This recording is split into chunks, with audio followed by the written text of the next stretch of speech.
Tour expert group এর admin বর্ষা গ্রেপ্তার। সীতাকুণ্ডের ঝর্ণায় নিখোঁজ হওয়া পর্যটকের মৃত্যু। সহস্রধারা, খৈয়াছড়া ঝর্ণা ও রূপসী ঝর্ণায় ২ দিনে ৩ জন পর্যটকের মৃত্যু। এই যে এই খবরগুলো শুনলে আসলেই অনেক বেদনা লাগে। কক্সবাজারে ঘুরতে এসে বাবা ও ছেলের মৃত্যু। এই সমস্ত খবরগুলো আসলে অনেক কষ্টদায়ক।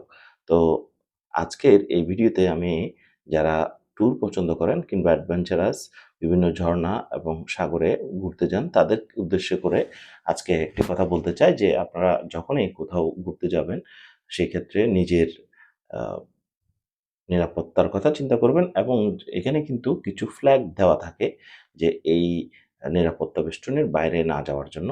তো চেষ্টা করবেন সেইখানে যেন আপনারা নির্দিষ্ট যেই জায়গা রয়েছে তার মধ্যে আপনারা আনন্দ ভোগ করার চেষ্টা করবেন এবং পাশাপাশি এই যে এখন ঝরনাগুলো খুবই বেশি পিচ্ছিল অবস্থায় আছে। তো ঝরনা দেখতে গেলে ঝরনার নিচে থাকবেন। পাহাড়ের উপরে কিংবা ঝরনায় উঠলে আসলে ক্ষতিগ্রস্ত হওয়ার এবং আ এতে বিপদ ঘটারই সম্ভাবনা থাকে। তো যারা পর্যটক তারা অবশ্যই চেষ্টা করবেন যেন নিরাপত্তা বেষ্টনীর ভিতরে আপনারা সুন্দরভাবে সেই জায়গাগুলো দেখতে পারেন এবং সকলেই সতর্ক থাকবেন। ধন্যবাদ।